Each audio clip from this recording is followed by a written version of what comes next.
I call this the extroverted, introverted writer, how to successfully build your author platform. The reason I call this the extroverted, introverted writer is because as writers, whether you've had something published or you're in the process of having something published, or you've had something published, but it's been a long time since you've had anything recently published, we as writers are introverts by nature. We spend so much time alone. We spend so much time by ourselves, working on our stories, working on our novels, working on our screenplays, working on our memoirs, whatever it is that we're working on, that by nature we tend to spend a lot of time alone, and we're comfortable spending a lot of time alone. And so as we talk about some of this information and some of these things today, one thing I wanted to point out to you, kind of a big takeaway, is some of these things require you to step out of the introverted role and to become an extrovert. And one of the things I would say about that, if you're not comfortable being an extrovert in certain circumstances and in certain scenarios that we'll talk about as we go through our presentation this afternoon, just know that I operate from the mindset that the worst someone can tell you is no. So my dad used to have a great saying. I'm kind of a worrywart as a person by nature, and I'd get worried about things and afraid to ask and say certain things to other people. My dad would just kind of look at me and say, well, Eliot, what's the worst they can do to you? They can't eat you. So, don't be afraid to ask, is basically what he was saying. Don't be afraid to ask. The worst they can tell you is no. So I kind of go through some of this today and some of this information through that prism of the worst someone can tell you is no. I also will tell you that a lot of things we talk about today, 90% of the time when I have sort of stepped out of my introvert's role into the extroverted role and approached someone or asked someone to help me build my author platform, most of the time, 90% of the time, I've gotten a yes. So I think you will find if you decide to adopt some of these strategies to help build your own author platform, you will find that you'll get more yeses than nos with some of these things we're going to talk about. And it's also quite possible that maybe if you are a published writer or you know of some other published writers in your circle of friends or in your community or in your state, that they have tried other things that are not going to be discussed here today in terms of building your author platform, and that's perfectly okay. What we're looking at today is things that I have tried through just sort of trial and error on my own, and I wanted to share those with you today. So if you've tried something else or you know of someone that has tried something else, that's terrific. That's great, and I hope that those were successful for you and successful for someone else that you know that tried them. But I also hope that you'll leave the presentation this afternoon with a toolkit of things that you can take with you to help you build your author platform. So just a couple things I wanted to mention about the overall structure of the presentation before we get started. So this idea of the extroverted, introverted writer, we'll come back and touch on that a little bit more in just a few minutes. But one of the things you need to think about in terms of building your author platform is the state of book publishing. And one of the things I have learned over the years as an author and having worked with different publishers and agents and distributors and all kinds of different folks that are involved in getting books out there to an audience is that the state of book publishing is always changing and nobody has any permanent answers. So if you go and listen to someone who says, I know what the book trend is going to be in 2021, or I'm going to tell you what the market is going to be looking for in terms of genres of books, they probably maybe are making an estimation based on some data that they have, but things always change in book publishing, and that always changes factors and determinants with regards to book publishing. You don't have to look any further than what we've got going on right now with the coronavirus. The coronavirus has really changed and kind of thrown another wrench into the state of book publishing. You're seeing book events, book fairs and festivals throughout the country are being canceled and rescheduled. You're seeing authors that had events scheduled at bookstores throughout the country have found their events canceled or postponed. You have found publishers delaying the release date of books because bookstores are closed. Wholesalers and distributors' warehouses are on limited staffing right now, if they're even open at all. And so the state of book publishing is always in flux, and it's always changing, and it always has some ebbs and flows. So you need to know that in terms of sort of building your own platform, that it does have an ebb and flow to it. And sometimes those ebbs and flows come up and down and go up and down several times throughout the course of a calendar year. So the state of book publishing is always changing. But I also think on the flip side of that, there's been no better time to be an author because you have so many ways and opportunities to find an audience for your work. And that doesn't matter if you are self-published or trying to self-publish, if you're working with a hybrid publisher, where you're making an investment into the production and distribution of your book and the publisher's meeting you halfway or a little bit more than halfway in that process, or if you're going through a small press or a more traditional publishing route, or if you're going with the big 4 or 5 publishers that are in New York, like HarperCollins and Penguin and Simon & Schuster, all of those folks. Whatever path you're taking or whatever path you're trying to pursue, this is a great time to be an author because you have got so many ways and so many avenues to reach readers. And we're also seeing audiobooks now becoming a huge, huge component of book reading. And I have friends that I know that aren't big readers, but they have these 1.5 to 2 hour commutes to and from work every day because they live in Washington and Los Angeles and Chicago.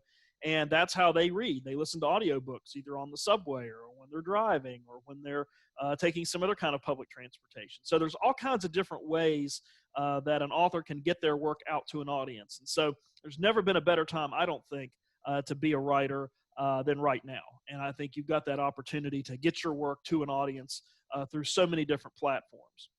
And so when we talk about an author platform, what am I talking about? I'm going to move my little face around here just so this doesn't cover up too much of what you're seeing here. But basically, when we talk about an author platform, basically, and I got this from Writers Digest magazine, and if you're looking for a really good magazine, I would highly recommend subscribing to Writers Digest. It's very affordable. It's a little over $21 for 12 issues. You get an issue each month. They've got a lot of good information about publishing and publishers looking for authors to submit work. They have writing contests and tips and strategies for how to become a better writer in each issue. So it's a great magazine to subscribe to, and I would encourage you to do so. But I took this definition from that magazine, and this is basically what they said. Platform, simply put, is your visibility as an author. And the definition of a platform, according to them, broken down, is your personal ability to sell books through who you are, the personal and professional connections you have, and any media outlets, including blogs and social networks, that you can utilize to sell books. So if you'll notice that definition broken down, it encompasses a lot of different things, and it encompasses who you are as an author. It encompasses the connections that you have and those that you will make in building your platform. And it also involves utilizing current media outlets that are currently in existence to help you build and promote yourself, both as an author and as a potential writer as well. And so some of these things that we talk about today as we move forward, you don't necessarily have to be a published author to take advantage of building your author platform. If you're working on a piece of writing right now, a short story, a novel, a collection of short stories, a collection of poems, you can be building your author platform right now well ahead of the actual publication date of your book, no matter what publication path you decide to take.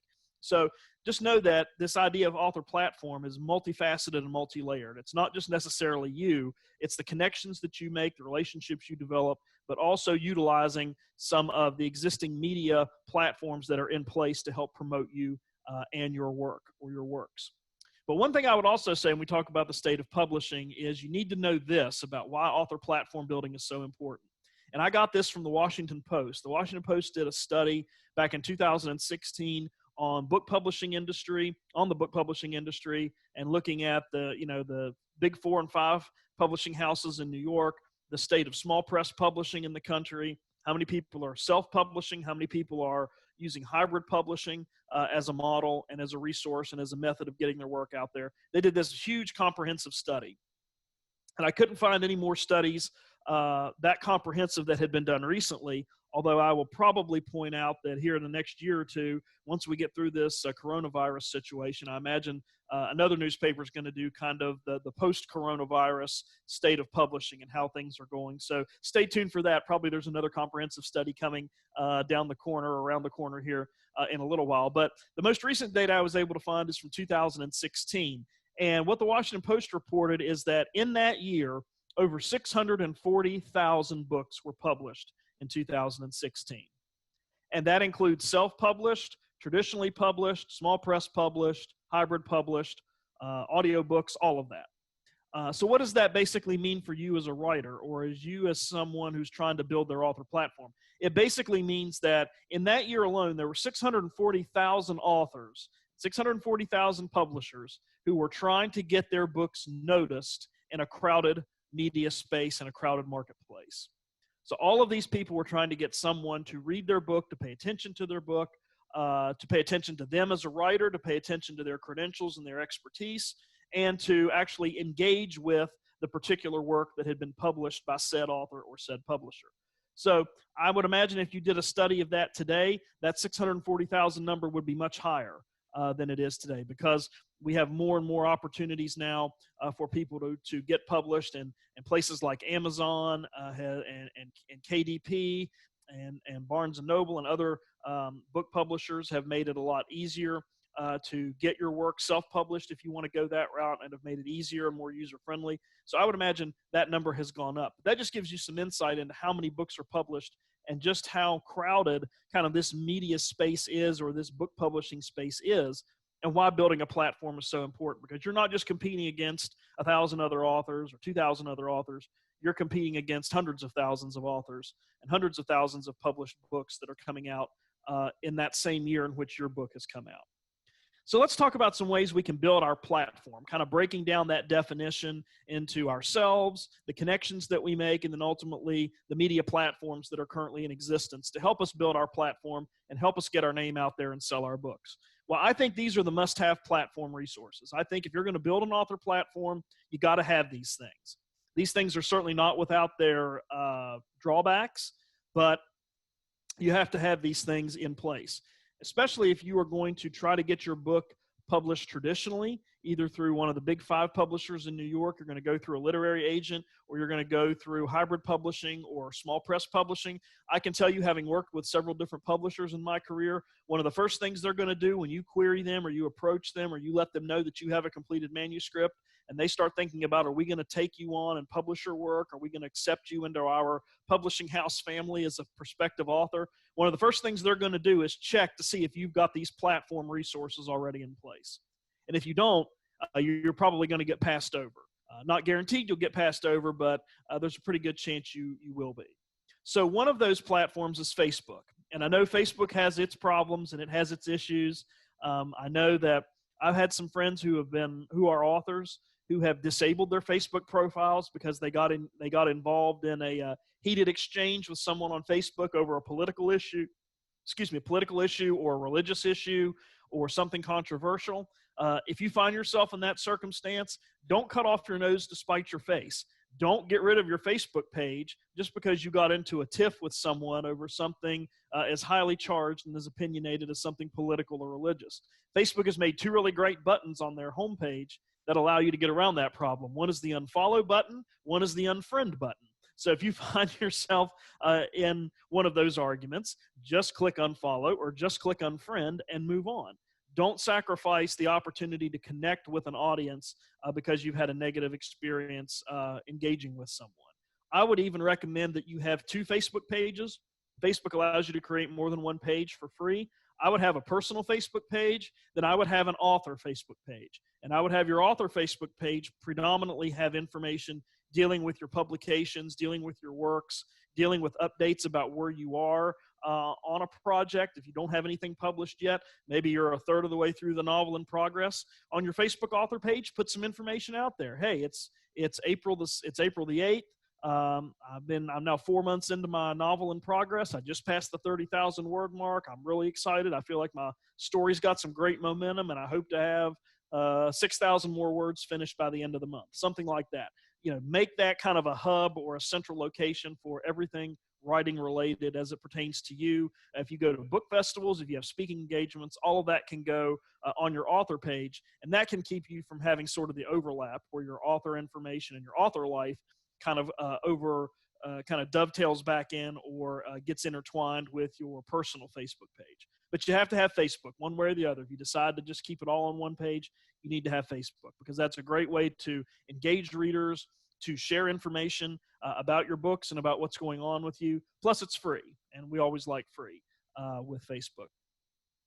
Twitter is another platform I would highly recommend you creating and having an account through Twitter. I'm a little late to the Twitter game. I didn't get involved in Twitter until about 4 or 5 years ago, but I use Twitter a lot to follow other writers. I'll use Twitter to follow publishing houses that I'm interested in submitting to, and publishing houses that have published my work. Because you oftentimes will find through following authors and following publishing houses, if there's open periods for reading, Some publishers, even though they don't require an agent, only have certain reading periods throughout the year. In other words, they'll only accept or read unsolicited manuscripts throughout the year at certain periods. And so oftentimes that's posted through Twitter. You can post information about yourself, about your writing experiences, what you're doing, what you're working on, where you're speaking, where you're going through Twitter. So it's a great resource to have. And again, publishers and agents are going to expect you to have a Twitter account. So create one of those. It's free, but use that to kind of build your writer profile and build your writer life through that social media platform. And Instagram is another one that I've just joined in the last couple of years. But Instagram is really great for sharing photos about things. And so I follow some authors on Instagram, and when they have a cover reveal, or you might have heard of this, a cover reveal party, when they've got a work coming out and the publisher has sent them what the cover of the book's going to look like, they'll put a picture of it on Instagram, and you can get likes and follows that way. When the book comes out, oftentimes I'll see my author friends on Instagram will put up a copy of the book, or they'll take a picture of themselves holding the book, and they'll say, hey, today, April 8th, is my book launch, is the debut for my book launch of what's such and such and such and such, and here's where you can find it. Thanks to everybody for your support. Hope you'll get a copy. Those kinds of things are really good to use Instagram for. So you can't make as detailed a post as you can on Facebook. You can make a little bit longer commentary than what you can put on Twitter, but Instagram is really great for sharing photos about your books and about your writing life as you go forward. So I would encourage you to get one of those accounts as well. Something else I would say that is a must-have, I didn't put this on here, but you need a website. You need to have an author website. Again, agents, publishers are going to look at this to see in terms of your platform building where you are in that process. There's a variety of different places out there that will build websites for you for a fee and will maintain the website for you for a fee. GoDaddy.com is one that is very good. Bluehost is another company that designs and creates really good websites. Bluehost did my website, and they do a very good job. But there's also places you can create free websites. Wix.com, Wix.com has templates that you can use to create a website for free. And you can add pictures and content as you go. The only drawback to using Wix is you're responsible for updating that content. And if things come up and things happen and things change on your website, it's your responsibility to go in and fix that. But it's a great way to have a nice, professionally designed website for free. So you need to have an author website. And you might be thinking, well, I don't have anything published yet. I'm not a published writer yet. That's okay. Go ahead and have a website. Put your picture on there. Put your bio on there. Put some authors who influence you. Put some of the books that changed your life as a reader and a writer. Put information on there about what genres you like to read. If you have some author friends who are doing publishing and doing speaking engagements and going to book festivals, cross-promote. Mention, say, hey, my good friend John Smith's going to be at the Louisville Book Festival in October talking about his new memoir, such and such, and I've read it. It's a great book. You should really check it out. Because as an author, when you get that book published, you can go to John Smith and say, hey, John, remember when I promoted your book, and remember when I talked about you on my website? Would you mind sharing with on your website about my book? Or if you've got an author newsletter, would you mind putting a little blurb in there about my book and that it's available? It's all about, again, developing those networks and relationships. But you need to have a website as well, even if you don't have anything published. But also something else I put on here is something called a sell sheet. This is something that I would really highly recommend you having. I think this is much better than business cards. I know a lot of authors use business cards. I'm not a big fan of business cards because they're small. People can stick them in their wallet and forget about them. They can stick them in their jeans pocket and forget that they're there. Next thing you know, they wash their jeans or their pants and the card's been shredded, the ink's been faded, and they don't even really remember what it was, what was on it, and who gave it to them. If you give them a sell sheet, which is basically an 8.5 by 11 sheet of paper, it's going to be much more difficult for them to lose, and it's going to be much more content-oriented in terms of allowing you to provide a lot more detail on yourself as an author and the works that you're publishing. So what should go on a sell sheet? You should put your picture. You should put a brief bio about yourself. You should put the cover of your most recent book. You should put a summary of that book, and then you should put all of your contact information. What is your email address? What is your Facebook address? What's your Twitter handle? What is your Instagram profile? What's your website? And then put information about the publishing information. Who was your publisher? When was the book published? How much does it cost? What is the ISBN number? Because you want to be able to take this sell sheet and give it to anybody that's interested in learning more about you as an author and more about your works. And that could be people that you meet randomly. That could be people you talk to at a speaking engagement. That could be bookstores that you go into and visit frequently. You talk to an employee of the bookstore or a manager of the bookstore. You can give them that sell sheet and say, here's everything about me and about my book that's coming out next month or in 3 months or in 6 months. And that big, larger physical piece of paper is much more difficult for someone to discard. And even if they fold it in half or fold it in fours and stuff it into their pocket, that's a pretty big, thick piece of paper that they're going to notice and not forget about, even if it gets wrinkled and kind of soiled in some way over the course of a day. I think they work much, much better than business cards, and I think you can get a lot more information on them. And on my website, and I'll show you my website address at the end of the presentation this afternoon, I've got some example sell sheets for books that I have previously published. If you want to take a look at what mine look like, you're welcome to do that, and you're welcome to use that as a template for your own sell sheet.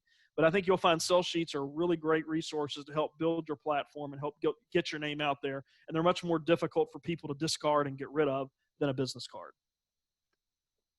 So here's some other things that I would consider accessing or utilizing as you try to build your author platform.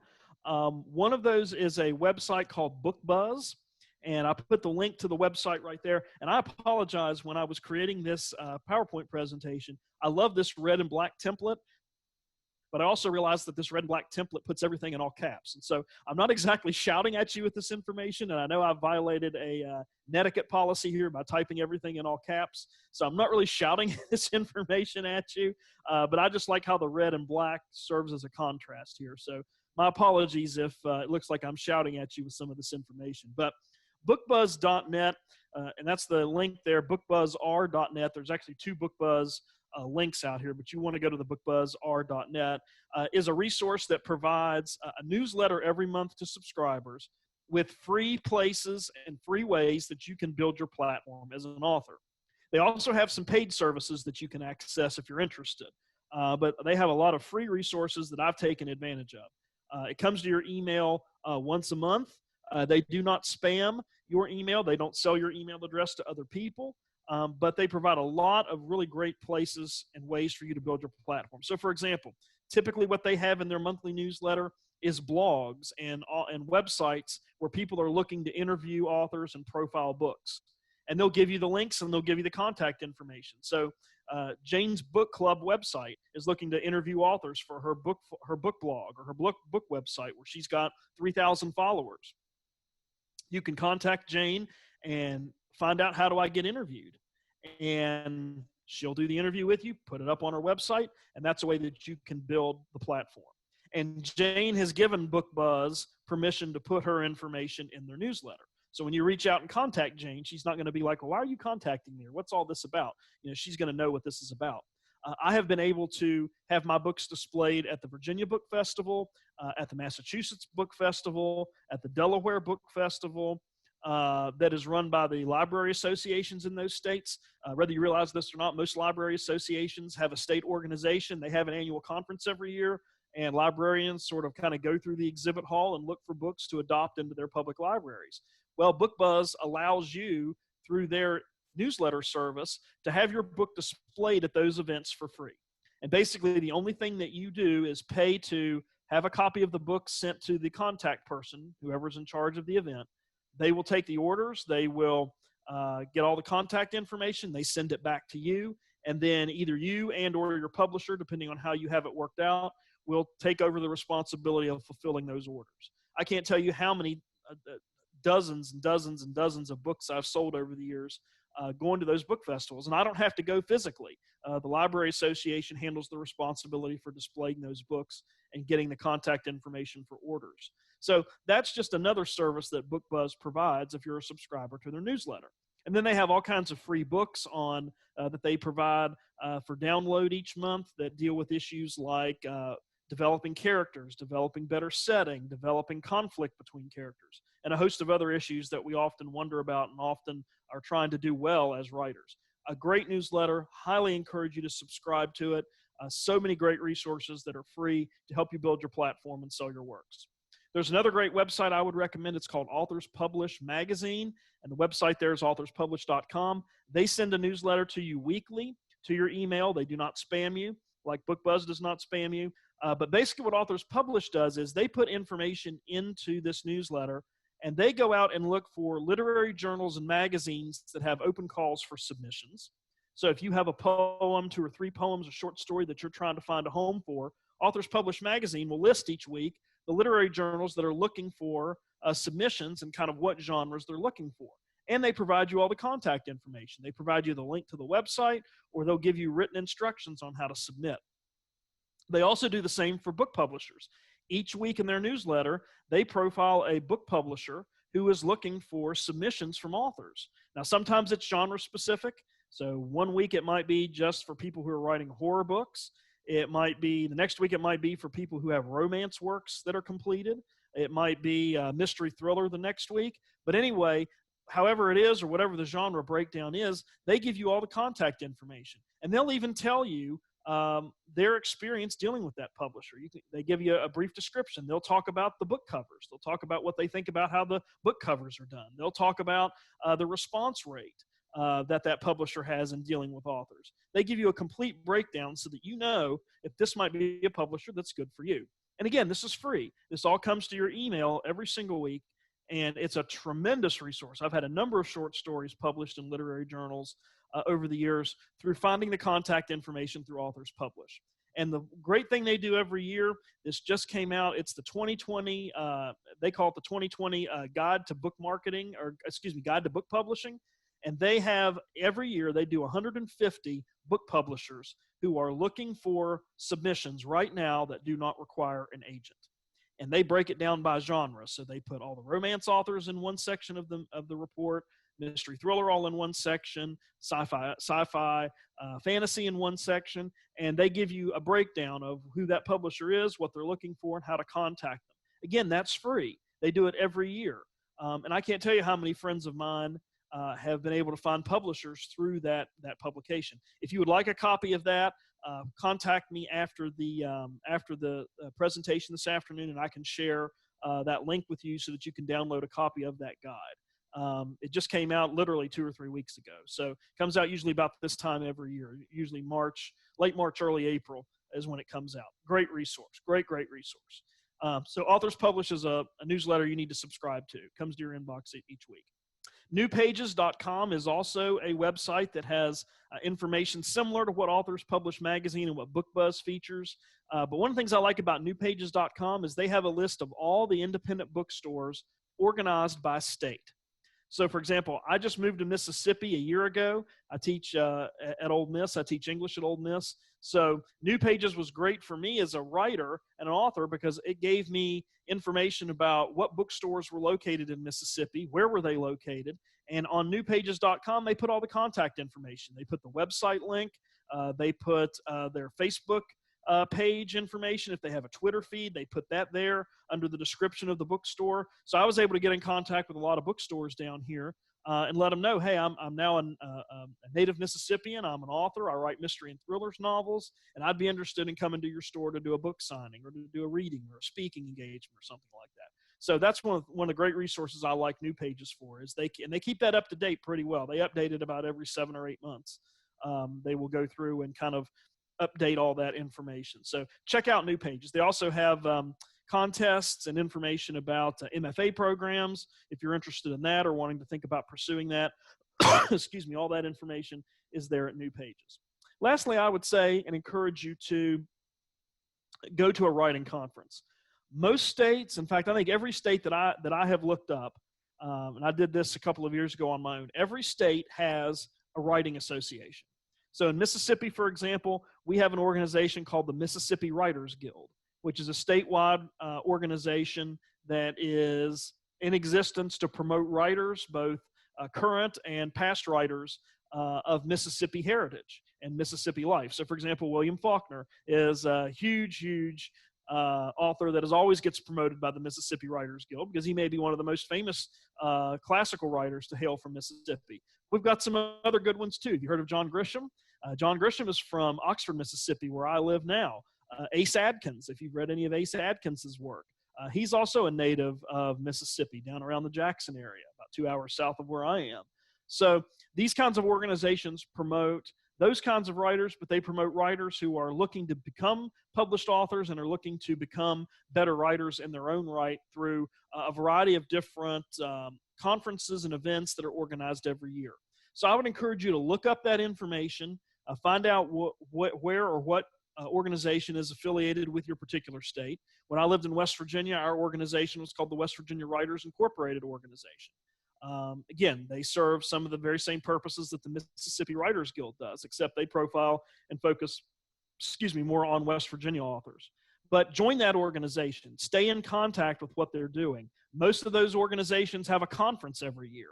The West Virginia Writers Conference, first weekend in June every year. It's a Friday, Saturday, Sunday conference. The Mississippi Writers Guild has their 2-day conference every year at the end of July. This year it's July 24th and 25th down at the University of Southern Mississippi in Hattiesburg. So what happens at those conferences? You get a chance to meet other writers. You get a chance to attend workshops. You get a chance to attend panel sessions with writers and publishers and agents.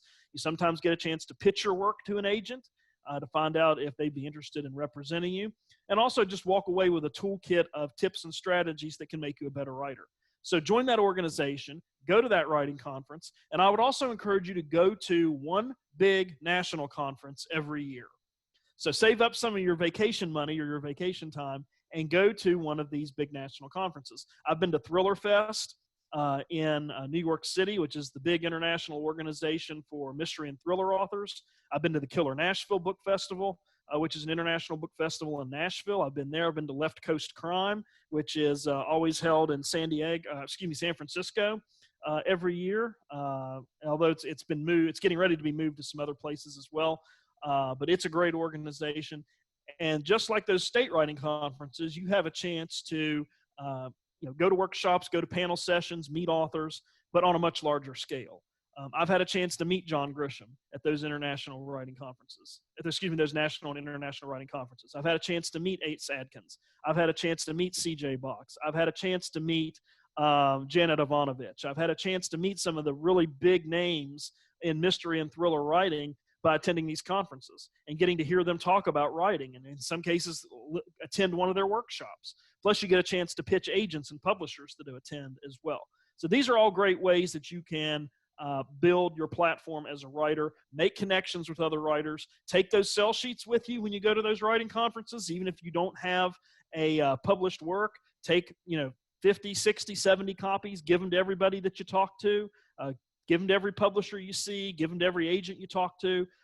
That's about helping build your platform, putting your name and a face and your skills and background in front of someone else. It's a terrific way to do that. So join your state organization, go to one national writing conference each year. Great way to build your platform. And now kind of the second half of the presentation is going to talk just briefly about those media resources. I mean, if you go back to our definition, we've talked about yourself a little bit. We've talked about ways that you can kind of step out and look for ways to get your name out there. Now we're going to talk about some of the resources that are currently in place that you can access to help build your platform. These are a list of podcasts that I think are really, really terrific in terms of promoting authors and getting your name out there as an author and getting your information about your literary works out there. James Kelly hosts a podcast called Aspects of Writing, and it's a 60-minute podcast, and it is designed to talk about you as a writer. Why do you write? Why do you like to write? Who are some writers that have influenced you? What are your challenges with writing? What are some of your successes with writing? And if you have any current literary works out or getting ready to be published, those are also featured on the podcast as well. Jim's a great interviewer. He asks really good questions, really makes you feel relaxed. It's more of a conversation as opposed to like the 60 Minutes interview where, you're going to get the sweaty brow and the red face by the time you're finished. Very conversational. If you're interested, you can just go to James Kelly or type in Aspects of Writing podcast in Google or Yahoo or Bing or whatever search engine you like to use, and all the contact information will come up there. Myron Grace has a podcast that airs on WERE AM 1400 through Screenworks Entertainment and that network of radio stations. WERE is kind of the flagship station that produces and kind of distributes that amongst Screenworks Entertainment's family of stations. His interview is about 20 minutes of Q&A time. It's a 30-minute program, but he does commercials along the way. And so you actually get about 20 minutes of Q&A time with him. But he's got 40,000 listeners across the ScreenWorks Entertainment radio stations that pick up that broadcast. It usually airs on Saturday nights.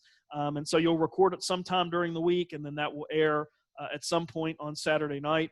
But it's a great way to reach listeners all over the country in a variety of different locations and markets that maybe you're not familiar with or maybe thought were out of your reach as an author in terms of building your platform and getting your work out there. So you can just type in Myron's information into a search browser and all his contact information will come up.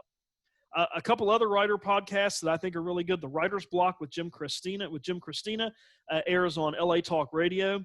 It's an hour-long podcast, but this podcast is primarily designed for writers that have a work currently published. So Jim will ask you some questions about writing and about your writing process, but he mainly wants to talk about your most recent literary work. So if you don't have a literary work out, or you're several months or maybe a year out from having that published, I wouldn't contact Jim until that work is either almost ready to be published or has been published, because he really wants to focus on the literary work when he does your interview. But he has a loyal following. He gets anywhere from 3,000 to 5,000 downloads of that podcast. He's got people in 14 different countries all over the world that listen to his podcast. So it is a great resource. Jim's a great interviewer too, really makes you feel comfortable and relaxed during the process. But I would certainly recommend you to contact Jim if you've got a book out or you've got a work coming out pretty soon, because he is a huge champion for writers and writing. And it doesn't matter if you're a new author or an established author, he'd love to have you on the program. There's another great podcast called the Wrote Podcast with Vance Bastian. This is more geared towards LGBTQ themed works. So if you have a literary work where you've got an LGBTQ character, there's an LGBTQ romance involved, there's some kind of a theme tying to LGBTQ lifestyles or that group of individuals, then contact Vance and talk to him about getting on his podcast. If you don't have any LGBTQ themed works, unfortunately, he only interviews authors with works that are themed around those issues. So just keep that in mind. And then also, there's another great podcast resource called the Authors on the Air Global Radio Network, which has 14 different podcast programs as part of that network that are broken down by theme. So there's a podcast for mystery thriller writers. There's a podcast designed to interview romance authors. There's one that is designed to interview screenwriters, playwrights, poetry. I host a podcast on that network called Now Appalachia, where we profile authors and publishers with connections to the Appalachian region. Either they're from Appalachia, they're writing about Appalachia, they've taught in Appalachia, they've done something that ties them to Appalachia. So I have a podcast that's on that program. That is a great place also to get your word out. And Pam Stack is the producer of all of those podcasts, and she does a fantastic job of promoting the network. And you'll be amazed at how many thousands of people listen to those podcasts each and every week and each and every month. So I would encourage you to tap into one or more of these podcast resources to get some information out there to an audience about you as a writer and about your work. And the great thing about all of these folks is they will send you a copy of the interview for free after the interview has aired. And you can put that on your website. You can put that on your Facebook page. You can put that on Twitter. You can put that on your Instagram page and really promote yourself to people that follow you or people that are in your network. I will say one thing about podcasts. I know Jim and both Jims, James and Jim, and the Authors on the Air Global Radio Network, those podcasts fill up very quickly. I think Jim Christina is operating on a 4 to 5 month out block of scheduling. So he basically is, what I mean by that is he basically has, from now, we're recording this in April, he's got all the way up through July booked with interviews. So he's not accepting any new author interviews until August. So he operates about 3 to 4 months ahead of where we are right now. So if you've got a book coming out maybe in December, maybe in November, now would be the time to contact these podcast hosts and say, hey, I've got a book coming out right before Thanksgiving. Could I come on and talk about it? Or, hey, Jim, I want to come on the writer's block. My book doesn't come out till December 1st or December 2nd. Can I schedule an interview? Because these shows book up well in advance. So if you want to tap into that and take advantage of that, I would encourage you to contact those folks quickly as well. A couple other broadcast resources. These are kind of our old media broadcast resources that I would highly recommend you accessing.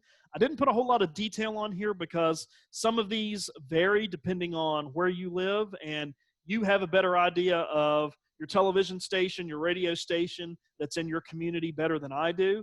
But I can tell you that having worked with and having been on a lot of local radio in West Virginia, and I'm going to be on some local radio coming up later this summer and early in the fall when my collection of short stories called Snapshots comes out in late May, coronavirus permitting. I'm going to be using some of the television and radio stations in Mississippi. But in any case, no matter where you live, I want to tell you this because this is so true. Local television and local radio stations, if they're not run totally on satellite, I know some communities have radio stations where there's no really local jockeys. Everything is a satellite program beamed in from somewhere else. But if you live in a community that has a local radio station with local programming, they are starving for content. And what I mean by that is they are really looking for people to come on to fill up the hours of programming that they have available. So don't be afraid to call your local television station and say, hey, I'm an author. I live in Oxford, Mississippi. For me, for example, I've got a book of short stories coming out. I've got a new novel coming out. It's coming out in May, or it's coming out in July or August. And I was wondering if I could come on one of your programs and talk about it. Or would you like to maybe come do an interview with me? Even better yet, go to the television station itself. Ask to speak to the assignment editor or the news director. Take your sell sheet that we were talking about earlier. Take a copy of the book if you have what we call an ARC copy, an advanced reader copy, or if you've just got printouts of the book, of the typeset book, but maybe no book cover. Take a copy of that with you in your sell sheet and say, here, news director, here, host of said radio show, here's some information about me and about my book, and I'd love to come on your program. You will be amazed at how many times you will get, yes, we would love to have you, as opposed to no, we won't. And I talked about that earlier. And I talked about this is one of those moments where we have to step out of our introvert's role and become an extrovert and put ourselves out there a little bit. This is an example of where that really takes hold and really applies. But these stations are starving for content to fill up the hours of programming that they have. And if you can go to them and give them as much information about you and your work as possible, where they don't have to do a whole lot of the work, as lazy and awful as that sounds in some ways, if you can do the work for them is basically what I'm saying, by giving them as much information about you and about your books as possible, you will be amazed at how many people that are in charge of those stations or those hosts will love to have you on. And that is great exposure for you and great way to build your platform and a great way for you to get your word out there about your book. So don't be afraid to contact your TV and radio station. If one TV station says, if your NBC affiliate says, no, we're not going to have you on, call your ABC affiliate. And ask them. If the ABC affiliate says no, find your local television station that's your CBS affiliate. See if they would have you on. I would almost guarantee one of those three stations will say yes. If you can give them as much information, give them that sell sheet, give them an ARC or a printed off copy of the typeset version of your book to look at, you'll be amazed at how many yeses you'll get, and it's great exposure for you. Another place I don't think we access very much, and I certainly didn't do this when I started as a writer, is college radio stations. College radio stations are run by students. It's mostly for students who are interested in broadcast journalism. I majored in journalism at Marshall. I worked for a company called Tri-Cities Media in Bristol, Virginia for a number of years. And I got my interest and start through working at WMUL at Marshall University when I was a student there in West Virginia. But college radio stations, even though they're run by students, even though it's basically a volunteer sort of operation where students are either doing this to learn or they're volunteering if they're in another program or another major, they too, like your local radio and TV stations, are starving for content. And so if you can go to them with a sell sheet, if you can go to them with an ARC of your book and go to them and say, hey, I'm an alum of this school. I graduated with my journalism degree in 1999 or 2000. I'd love to come on and talk about my book. You know, I've got a new book coming out. It's set in West Virginia. It's set in Mississippi. It might be even set on the college campus in which you graduated from. You'll be amazed at how many times you'll get an interview that way as well. And I would also recommend you do the same for your campus newspaper. If your school still has a campus newspaper, call up the assignment editor, call up the faculty member who's in charge of overseeing the students and say, hey, look, I'm an alum of the school. I have a book coming out. would any of your reporters like to maybe interview me for a story about that particular book? You'll be amazed at how many opportunities that will lead to getting some exposure and platform building. So don't overlook your college radio stations and your college newspapers as well. So if I have a book out, we've talked about, what do I do if I do have a book? What do I do if I don't have a book? Where can I sell it? Where are some places that I can go to find readers, but hopefully have people buy my work and take it with them and tuck it under their arm or put it in a bag or put it in their purse and go home and read it? But what I'm going to talk about for the next couple of minutes is non-bookstore outlets. So these are not Barnes & Nobles. These are not Books A Millions. These are not Waterstones. These are not independent bookstores. These are places outside of the traditional bookshop stream where you can go to sell your works. One of the best places, folks, you can go to sell your books is at craft festivals and fairs. Every state has them. Every state has dozens of them. Again, coronavirus willing or coronavirus hopefully, we will have more of those this year, but they're usually in the spring and summertime and early fall. You will be amazed at how many books you will sell and how many people you will talk to if you attend a craft fair or festival. And I'm going to give you a quick example. There's a book festival, or excuse me, not a book festival. There's a craft festival, in West Virginia every year in Milton, West Virginia, which was about 30 minutes from where I lived in Huntington when I lived in West Virginia, called the West Virginia Pumpkin Festival. And it features artisans and vendors from all throughout West Virginia, all throughout the Appalachian region, and really all over the country who come and sell their works for 3 or 4 days. It's always the first weekend in October. A friend of mine, Casey Bond, who's another writer, a couple of years ago, we decided to get a booth at the Pumpkin Festival and sell our books. Well, we didn't really know what to expect. We didn't really know if this would work. I sold 16 cases of books that weekend at the Pumpkin Festival. Why did I sell that many? And Casey sold as many, if not more. And she writes basically romance and dystopian romance stories. That's kind of her genre. Was that because I was a great writer, because I had an outstanding book or a series of books? Maybe, maybe not.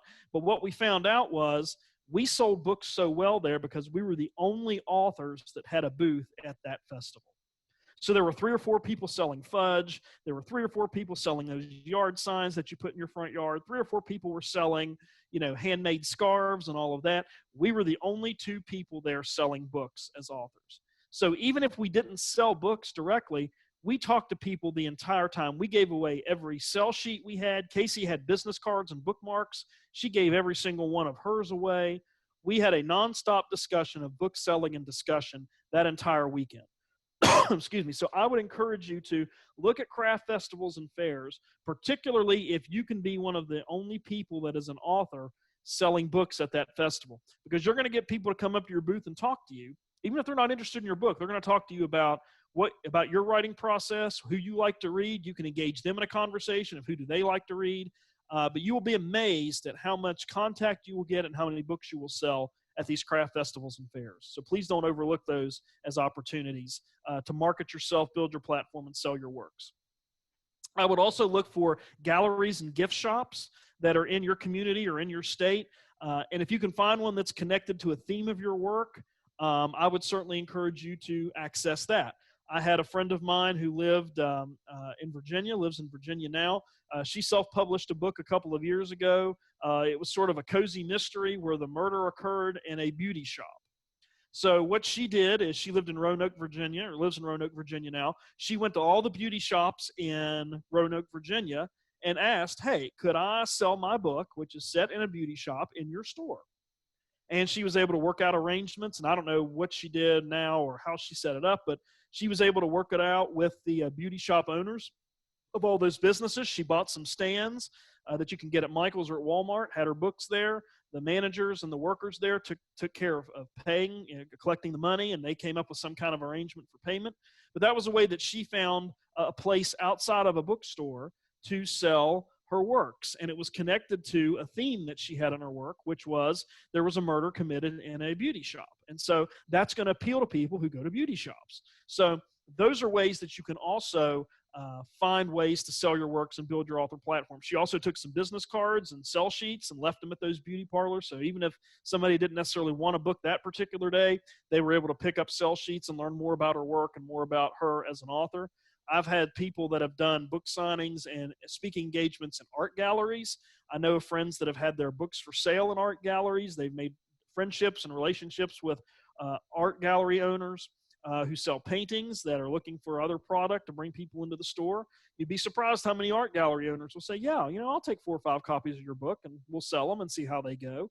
Again, asking to see if you can do it is the best way to do it, and the worst they can tell you is no. So galleries and gift shops are really good places to look.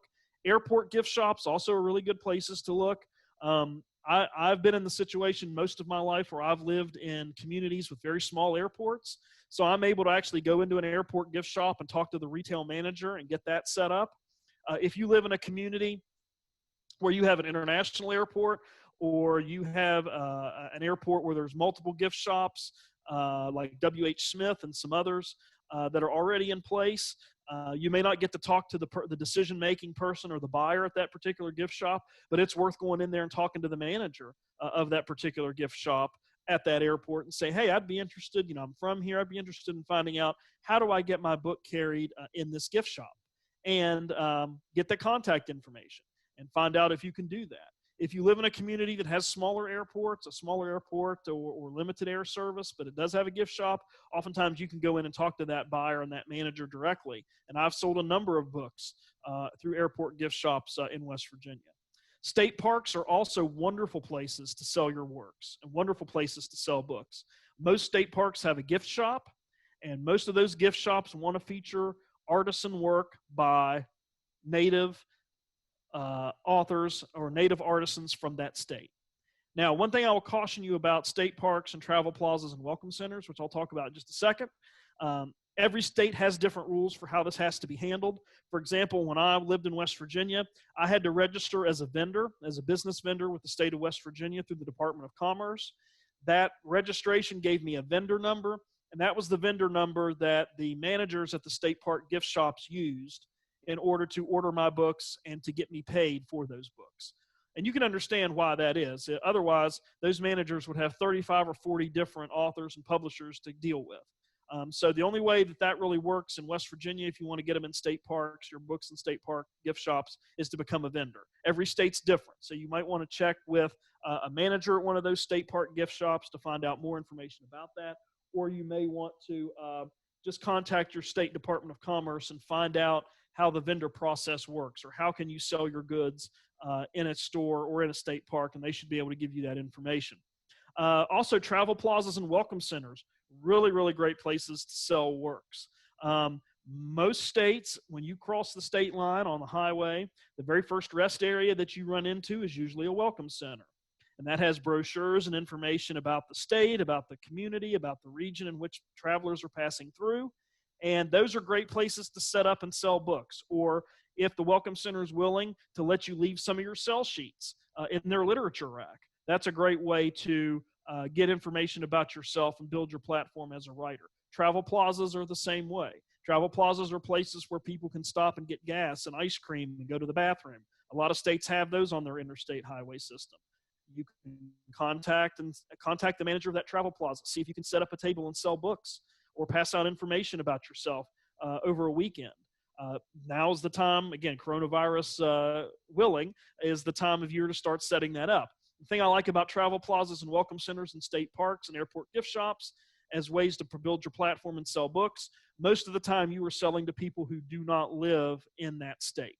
So these are people that are passing through on their way to vacation, on their way to a family reunion, on their way to a wedding, and you're reaching an audience that maybe is not so local or state-based as you might through some other means or other opportunity somewhere else. So I like that opportunity, that chance to get to reach authors, readers, I should say, who are not from the state in which I'm currently residing.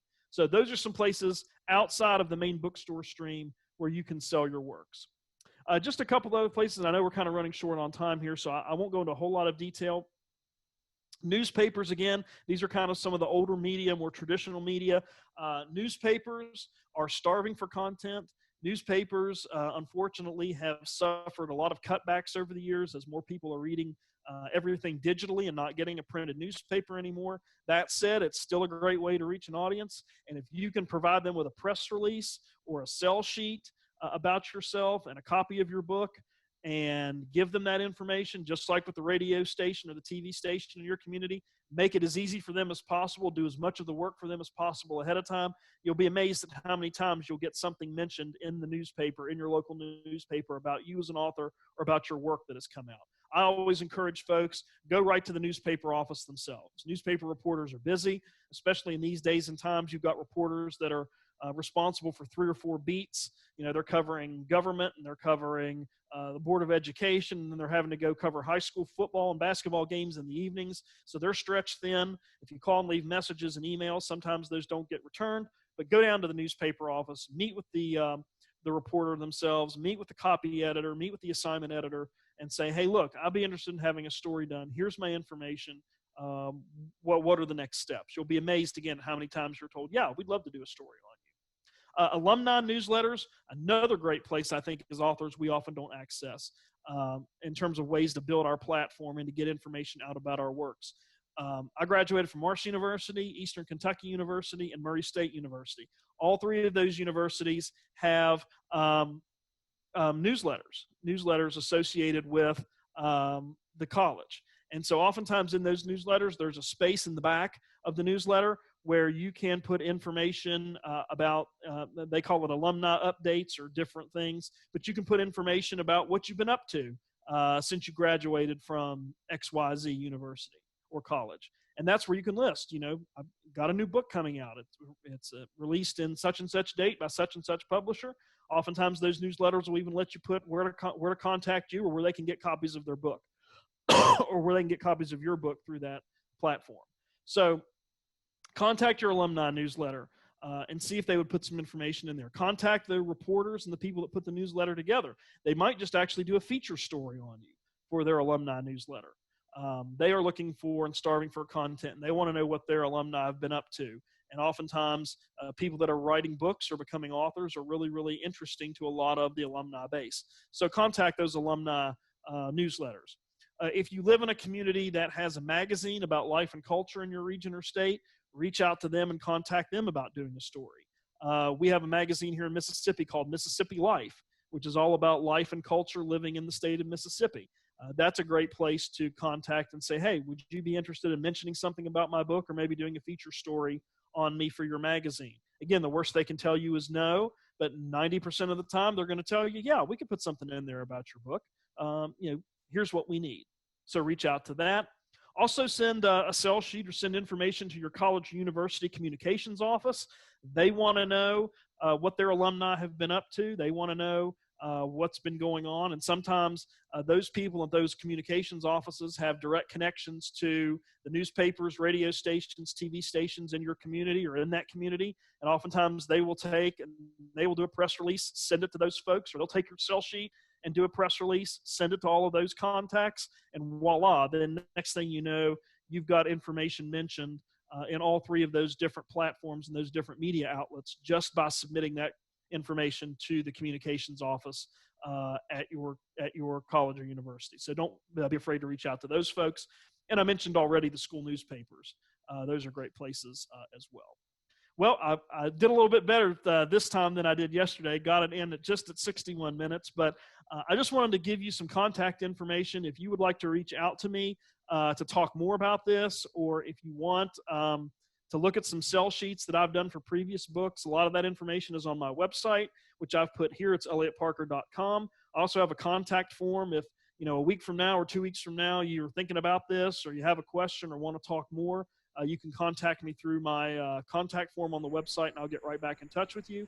There's my Facebook information. You can just do a Facebook search. Eliot Parker is my personal one, or Eliot Parker Author is my author-based one.